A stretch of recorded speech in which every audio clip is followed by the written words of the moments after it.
Welcome back, everyone. Today we're covering the Acolyte for a leveling build, more specifically the Lich Mastery. And you'll see here, I can basically just stand in everything and tank it. We're going to have high resistance values.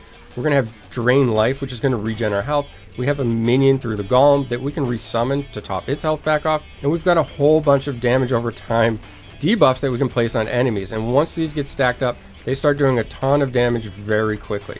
We also have Aura of Decay, and this ability actually applies to ourselves as well. So the first thing you're going to learn about this build is how to manage that. Alright, let's go ahead and take a look at Aura of Decay. And if you look at this tooltip, it actually applies to our own character. You can see that this character, at the moment, is going to start building debuff stacks, and that's because we're actually poisoning ourselves.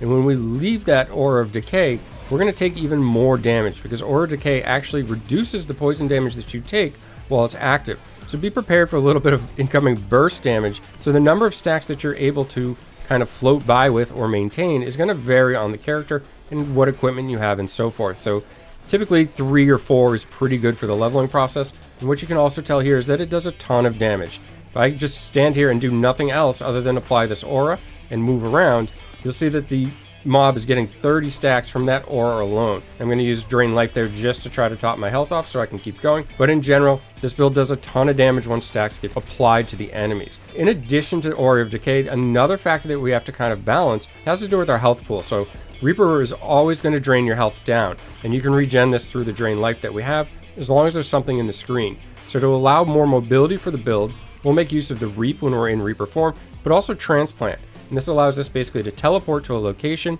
and just move around quicker. This does share a cooldown with Reap, but you can use Transplant whenever it's up, provided you have the health cost, and then use Reap, and you'll have some additional mobility. Lastly, you'll see that when I'm out of combat, my health does not get topped off. This is because we actually have some passives which will actually drain our health per second, and Blood Pact is not the only one. But they do, on the trade-off, typically have a large amount of damage boost that they add to the character. So you may adjust some of these passive points depending on what you have for regen at any given time. So just keep that in mind. In general, the passive tree is pretty straightforward, and there'll be a link for last Epoch tools in the video description, so you can check that out if you want to know when and where to place your points. In general, we're going to be buffing our damage, our minions' damage at times. We're going to buff our health regen. We're going to buff our damage over time, like necrotic and poison. Blood Aura is one of these skills that's going to increase our damage along with minion damage. Forbidden Knowledge will boost our intellect and provide some necrotic resistance. There's also ways to get some poison resistance through our tree. You shouldn't need them for leveling if you just look for them on gear. And you're going to want poison resistance to offset that Aura of Decay damage. Putrid Demise is one of these abilities. We're only putting 1 point to level, and that's just so that we have Dominion of Rot unlocked later on. We'll come back for things like Eye of Damnation. So we'll put 20 here just to unlock Lich, and things will get a lot more interesting when we get into the Lich tree. Here we're going to again take more intelligence. However, this also increases mana regen. It's important to know that you can't regen mana while channeling. That means that while we're spamming Drain Life, we won't be able to regen mana. However, when we stop, we'll get more mana back so that we can begin again quicker. Survival of the Cruel is going to give us some additional health. Pretty negligible, but what we do like here is the spell damage leeches life. This will help us sustain the Reaper form or just keep us alive when we're out of it. We'll be noticeably more squishy outside of Reaper form. Grasp of Fate, some increased necrotic damage.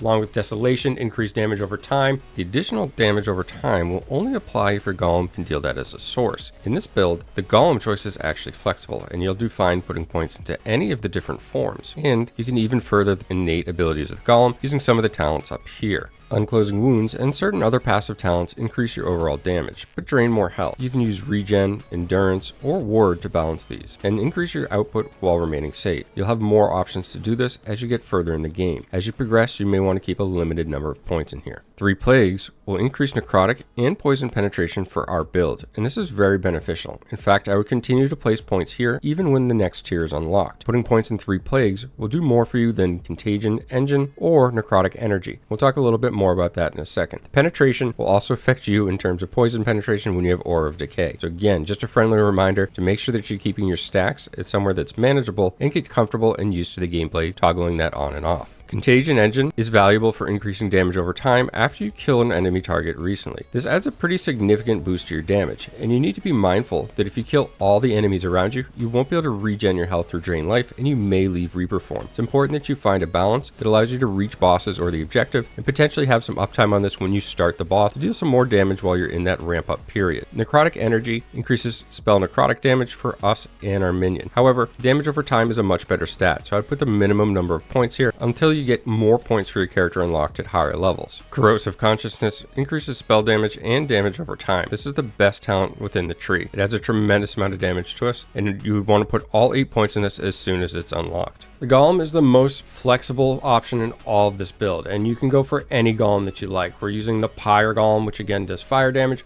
and this is going to dictate the direction we go in this particular node. You can go for a few points down here to increase health, armor, size, and threat, along with additional size again, and damage. Plus the starting armor if you summon it near a dead Golem. You could put the minimum number of points just to unlock Fragments of the Fallen, and remove some points from whichever section you go to. Or go down here and grab the Death Chill Golem, and those will all be along the way for the most part.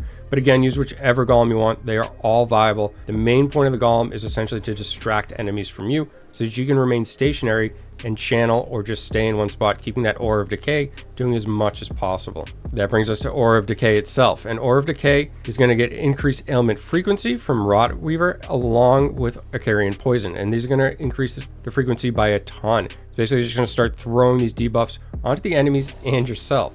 So the only ailment that you'll get yourself will be the poison. You don't have to worry about all these added ones that we're getting through the skill tree as well. So what are all the elements we're doing? Well, we're doing poison by default. We also have the ability to put plague. We can put fear on enemies, and we can put bleed. So you can just do a ton of damage over time and status effects to the enemies, all of which will scale with your damage over time abilities. And lastly, we'll take Unending Sickness, which is going to increase the duration, just again furthering the damage we do. This is what leads to that ramp up time, is we have to start applying all these ailments or debuffs to the enemy before it starts taking big damage. So just another reason why we want to get through all the objectives as fast as possible, get to the boss, so to speak, and just nuke it down.